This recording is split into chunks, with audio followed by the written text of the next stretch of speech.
It wasn't just the words and themes that drew attention in President Obama's inaugural address, but the cadence in which he spoke.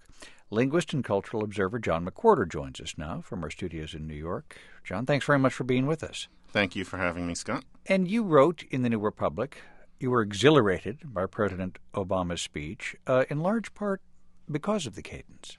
Well, yeah, I think that as his speeches go, it wasn't his best. It was excellent, but it was not at the level of the Grant Park oration or his oration on race. But what was fascinating to me was that here was the first time that an inaugural address is delivered partly in the cadence of Black English. There were times when he would do the little hang at the end of sentences, or when he would pronounce the word responsibility as responsibility, which was a Black intonation. And it said a lot about our nation that we would get to that point. Black English is becoming a kind of unofficial lingua franca of people under a certain age, if only in how people hear it, whether or not they actually speak it. Because you suggest that this has been an important part of his appeal to young voters. Most definitely. Imagine, say, John Kerry, bless him, but John Kerry trying to use the slogan, "Yes, we can," in his voice. No matter how he said it, it wouldn't work. It wouldn't have worked for Hillary Clinton. It's because they're not Black. There's a way of saying that that gives it a kind of spiritual flavor that reaches people. At the same time, does he benefit from the fact that there are other times, of course, when he absolutely speaks like a University of Chicago law professor? And it's interesting. He's a very bi-dialectal person. And most Black people are. He is especially good at it, though, in that he can talk in a way where you would not know that he was Black over the phone. And that is not true of most Black Americans, where there are issues of cadence and vowels and coloring where you can tell, even if they're using completely standard English in terms of sentence structure. But then, especially when he talks to a Black audience, he can sound quite a bit like Reverend Lowery sounded at the inauguration. And so it's a very large and flexible linguistic repertoire. And as a linguist, what fascinates me about all these things is that these things tend to be subconscious. It's not that he's walking around thinking, now I'm going to use this dialect. It's about identity and audience. This is the way people speak. It's a fascinating thing. I want to ask you about a couple of offhand remarks. He goes to Ben's Chili Bowl in Washington, D.C., which is cash only. I forget what the check was, but he gave a 20, and the guy behind the counter tried to give him back change, and he said, "No, I'm straight." Just means keep the change.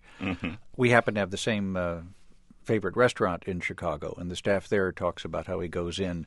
They know what he orders to drink. Perhaps I shouldn't give away that on the air, but in any event, and they said, "So, Mr. President, would you like the blank?" And he goes, "That's how I roll." What really is happening is that America, since the 60s, has been a much more dressed-down place in terms of clothes, in terms of music, and in terms of language.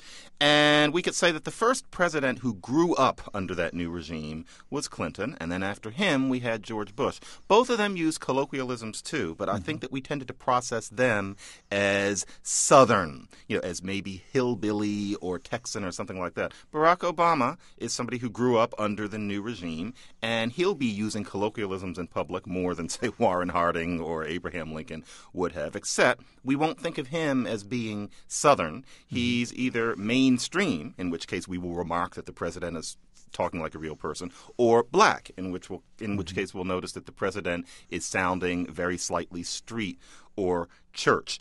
John McWhorter, Senior Fellow at the Manhattan Institute and Adjunct Professor of Comparative Literature at Columbia. Thanks so much. Thank you. As we've just finished listening to the NPR piece, we can kind of stop and look back now at our readings over the past couple of weeks and think about the relevance of President Obama and his cadence in his speeches, and his dialect, if you will, to the relevance of intercultural communications. And in our readings in week 1, Novinger had a quote in there that said, culture manifests itself both in patterns of language and thought and in forms of activity and behavior. Culture filters communication. So we look at a speaker like such a high-profile speaker as President Obama. It allows us to see the impact that culture has on all of us.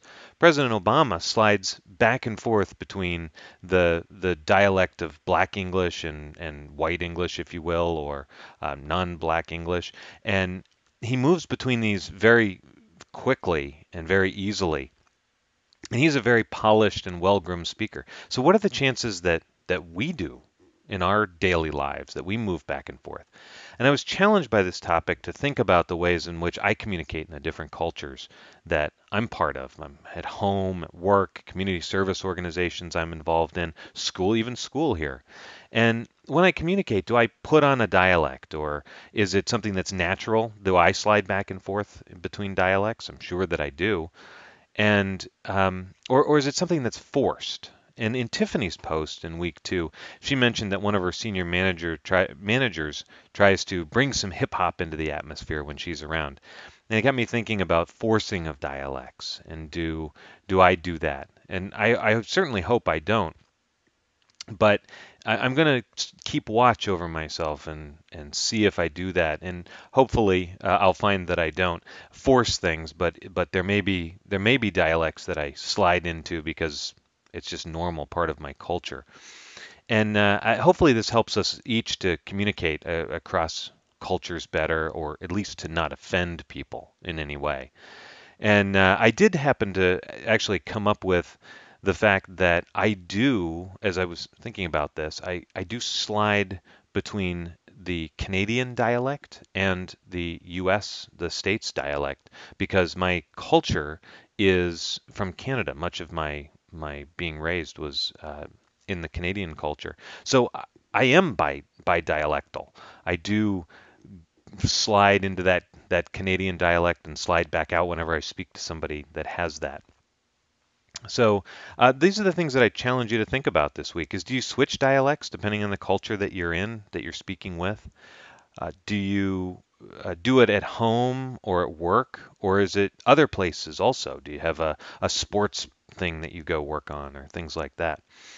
And also, when you do you force any dialects?